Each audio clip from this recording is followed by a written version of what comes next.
Olá, sou André Wagmark, estamos começando mais um vídeo, mais um programa Vida em Cristo, né? Você que é talvez a primeira vez que está aqui vendo, assistindo, você pode se inscrever nesse canal do YouTube para receber as notificações, né, mais rápido e ficar por dentro, acompanhar a gente aí. Após a vinheta, vamos começar a leitura do Salmo 32 e posteriormente, né, estaremos aí orando e intercedendo por sua vida.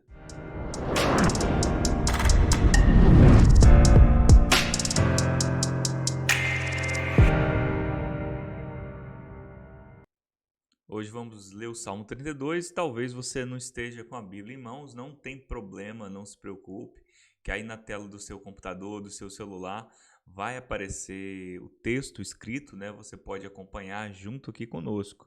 Bora lá. E o texto diz: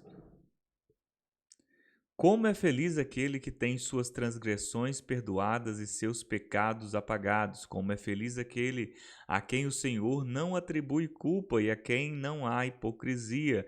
Enquanto escondia os meus pecados, o meu corpo definhava de tanto gemer, pois de dia e de noite a tua mão pesava sobre mim. Minha força se esgota como em tempo de seca. Essa é a primeira parte, né? Primeira parte do versículo desse capítulo que a gente vai ler, e fala sobre o perdão das nossas transgressões, dos nossos pecados. Todos nós fomos ou deveríamos, né, passar pelo arrependimento, e Deus ali nos concede esse perdão através aí do sacrifício de Cristo, né, que hoje nos está aberto, nos está disponível para todos nós, né? O favor de Deus, a graça de Deus, ela está disponível a todos nós. Isso que a gente deve ter em mente. Mas ele fala sobre um ponto importante. Ele fala sobre apagar as transgressões, mas a partir de algo que foi realizado. Olha só. Ele fala, né? Como é feliz aquele que tem suas transgressões perdoadas, seus pecados apagados. Até aí, amém, né? Glória a Deus. Todo mundo quer ter seus pecados, seus erros, transgressões perdoados. Ele fala, como é feliz aquele a quem o Senhor não atribui culpa. Amém? E quem não há hipocrisia, ou seja, ele é perdoado porque houve uma mudança verdadeira, genuína na sua vida. Até aí, amém. Aí ele entra no ponto, né? Enquanto escondia os meus pecados, o meu corpo definhava de tanto gemer. Pois de dia e de noite a tua mão pesava sobre mim, minha força foi se esgotando como em tempo de seca. Olha só, a gente fala de perdão. Todo mundo quer ser perdoado, quer receber a graça, quer receber a misericórdia, mas ele fala que isso chegou para ele a partir do momento em que ele confessou os seus pecados, que ele assumiu os seus erros. Não existe perdão verdadeiro, né? Arrependimento verdadeiro sem a gente reconhecer o nosso erro. A gente pode, é como se fosse, muitas vezes a gente pode até fazer isso, né? Como aquela visita que chega na sua casa e na verdade não tem nada para se desculpar, mas fala assim, desculpa qualquer coisa, né? A gente às vezes pode até falar com Deus assim, desculpa qualquer coisa, mas não.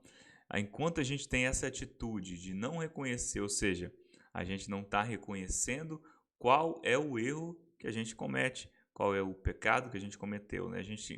Quando a gente se arrepende, a gente tem que se arrepender de algo específico, de alguma atitude específica, e a gente está nesse processo continuamente. A cada dia o Espírito Santo está nos revelando algo para ser corrigido, consertado. Mas enquanto a gente não realmente não pega o que foi feito, o que foi realizado de que desagrada a Deus e se arrepende em cima daquilo, não é um arrependimento verdadeiro. Ele fala, né, que ali ele estava encobrindo o seu pecado. Enquanto ele escondia o pecado, o perdão não vinha, né? A misericórdia, a graça de Deus não vinha enquanto ele encobria o seu pecado, a sua transgressão, né? Aí a gente entra em vários tipos de confissão, né? A confissão para Deus, né? Deus já sabe. Se a gente for ver, né? Deus não precisa que a gente confesse para saber do que de errado a gente fez, pois Ele é onisciente e Ele sabe de tudo que a gente fez. Mas enquanto a gente não confessa, Deus já sabe do que a gente fez de errado. Enquanto a gente não confessa genuinamente ali esse arrependimento, Ele não perdoa. Não existe perdão que não nasça de um arrependimento genuíno. E o próximo versículo, né, seguindo aí a leitura, fala: então, ele estava escondendo o pecado, ele fala. E a mão de Deus, né, ele coloca a mão de Deus, pesava sobre ele. Então reconheci diante de ti o meu pecado e não encobri minhas culpas. Eu disse: confessarei as minhas transgressões ao Senhor, e tu perdoastes a culpa do meu pecado. Portanto, que todos os que são fiéis orem a ti enquanto pode ser encontrado. Quando as muitas águas se levantarem, elas não os atingirão. Tu és o meu abrigo, tu és a minha tu me perseverarás das angústias e me cercarás de tuas canções de livramento. Então, bora lá, mais um texto, mais uma parte do texto aí para a gente refletir. Então, ele fala, né? Ele estava encobrindo até o momento em que ele reconhece, né? Reconheci diante de ti o meu pecado.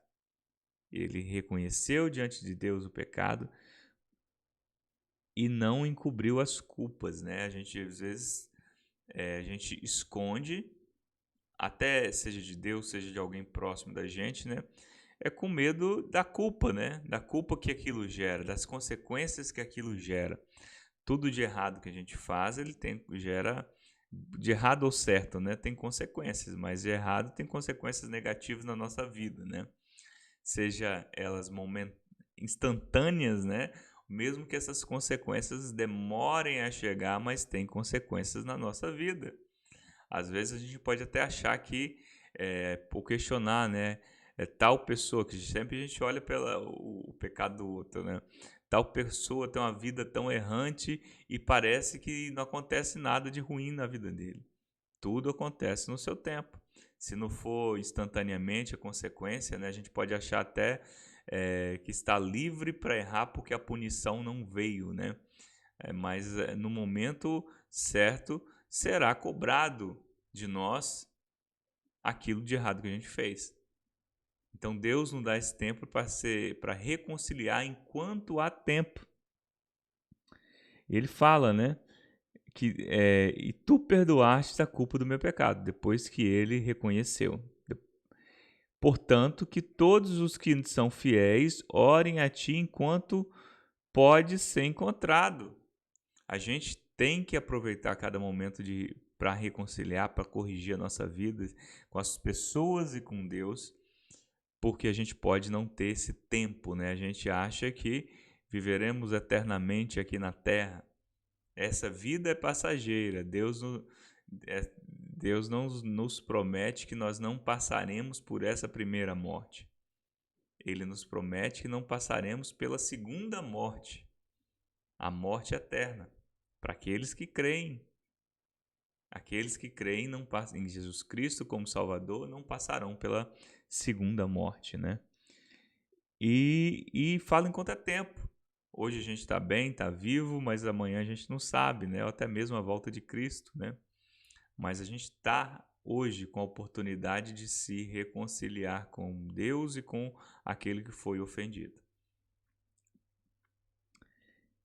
Fala, né? Enquanto pode ser encontrado, enquanto há tempo para a reconciliação. Quando as muitas águas se levantarem, elas não os atingirão. Tu és o meu abrigo, tu me preservarás das angústias e me cercarás de canções de livramento.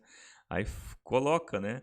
A gente reconhece a Deus os nossos pecados, nossas falhas, porque a gente sabe que Deus é a nossa fonte, né, de segurança, a nossa fonte de salvação, nos protege das angústias, dos momentos difíceis de tribulação, que todos nós passamos tribulações, independente de crermos ou não em Deus, mas crendo em Deus nós seremos preservados durante essas tribulações em nossas vidas, né? Tentação, tribulação são coisas diferentes, mas tribulação todo mundo passa dificuldade, né?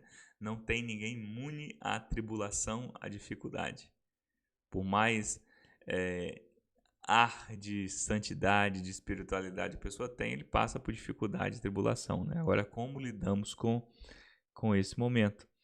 E após esse nosso reconhecimento, perdão de Deus, nos dá aquele alívio, né?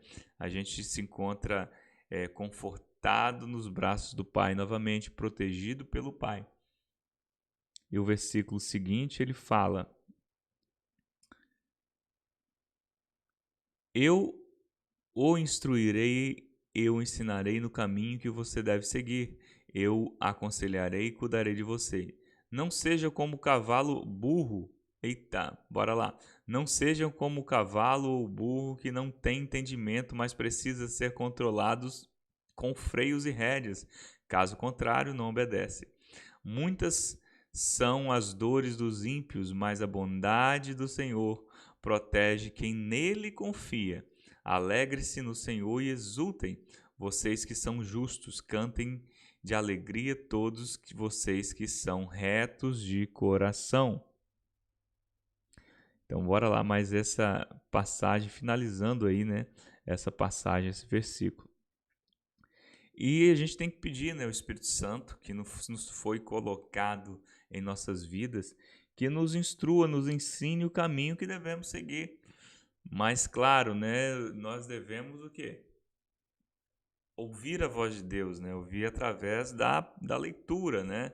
Se a gente não lê, não ouve, a gente não conhece o que Deus tem pra gente. Então, como a gente vai aprender, né?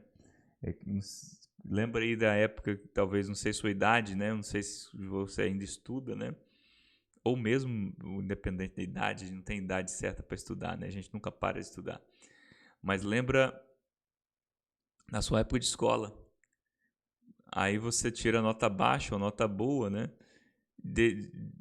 Em consequência daquele tempo que você estuda, né? Não tem como uma pessoa não estudar e tirar uma nota boa por meios lícitos, né?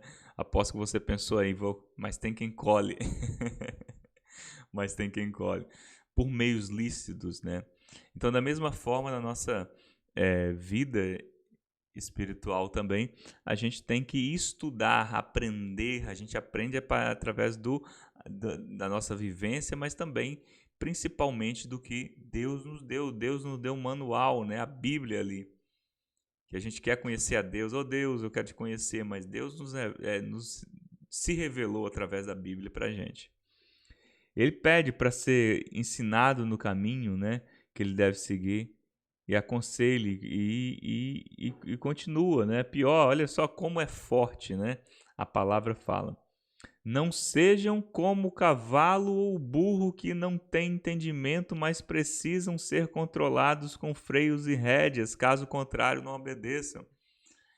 A gente pede perdão a Deus uma vez, pede a dois, pede três, mas a gente está sempre pecando no mesmo pecado, no mesmo erro, na mesma falha, transgressão, como se fôssemos cavalos ou burro que precisa de rédea. Deus nos fala, nós precisamos de maturidade espiritual. Nós temos essa liberdade, né? Que não transforme a liberdade em libertinagem, como a palavra diz, mas nós temos a liberdade. Mas já pensou Deus toda hora tendo que falar para a gente: faça isso, não faça aquilo, faça isso, não faça aquilo. Como se fôssemos burros, como a palavra coloca, né, que precisa de rédea para ser guiado. A pessoa não tem o discernimento próprio, precisa de discernimento de outras pessoas para não errar, para não pecar, claro. Nós amadurecemos a cada dia mais, mas ele nos pede para sermos filhos maduros, não como burros, que palavra pesada, né? Não sejam como os burros, pois os burros, caso contrário não tiver uma rédea bem forte, eles não obedecem. Pesado, hein? E continua: muitas são as dores dos ímpios, mas a bondade do Senhor protege quem confia nele. Protege quem confia nele. Deus a cada dia nos revela a sua misericórdia em nossas vidas através de livramento, até mesmo para aqueles que não se firmaram, né? Ele demonstra sua misericórdia.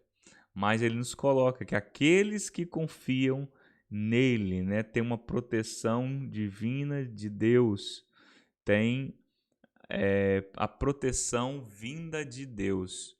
Novamente, por mais que a gente passe por momentos de dificuldade, mas essa proteção de Deus está disponível para a gente. E continuando aí, finalizando: alegrem-se no Senhor e exultem, vocês que são justos, cantem de alegria, vocês que são retos de coração, né? Tem gente que gosta de esnobar sofrimento, fala, nossa, minha vida é difícil, mas eu não vejo, apesar das dificuldades que a gente tem, se a gente não tem uma vida de alegria em Deus, não tem o agir de Deus em nossas vidas, por maior que seja a dificuldade que a gente atravesse, momento de tribulação, é normal acontecer em cada um de nós. Que o nosso Deus poderoso esteja abençoando a sua vida. Você pode aí comentar aí embaixo e faz seu comentário, fala, talvez você mora de outro estado, outra cidade, põe um comentário assim, eu sou tal, moro em tal, acompanho, escreva aí uns comentários. Você pode também encaminhar esse vídeo para outra pessoa estar acompanhando a gente está aí lançando alguns vídeos curtos, né, durante a semana, mas todo domingo aí por enquanto estamos com você lançando um vídeo novo, uma meditação na Palavra de Deus. Orando ao nosso Deus Todo-Poderoso. Deus poderoso, meu Pai, colocamos nossas vidas em Tuas mãos, meu Deus. Essa pessoa que nos escuta nesse momento, meu Pai. Ó Deus poderoso, que a Tua Palavra esteja edificando, esteja ensinando, meu Deus. Que os nossos corações estejam quebrantados e abertos para que confessemos a Ti todas as nossas transgressões, todos os nossos pecados, mesmo aqueles pecados não concretizados, mas aqueles pecados que moram em nossos corações e nossas mentes, toda raiz de iniquidade vivente em nossa vida, meu Pai. Ó Deus, que haja libertação nessa vida, que haja cura, transformação, meu Deus, que a cada dia sejamos filhos melhores para Ti, meu Pai, que estejamos atentos à Tua vontade, que tenhamos discernimento espiritual. Ó Deus, cubra essa vida com o sangue de Jesus Cristo para proteger e para purificar. Te agradecemos por tudo mais uma vez, em nome do Senhor Jesus Cristo. Amém, amém, amém. Então, fique na paz do Senhor, até o próximo programa. Esteja aí acompanhando a gente. Entre em contato, mande seu comentário, depois a gente sempre lê e responde vocês aí. Abraço, forte abraço e até o próximo. Tchau, tchau.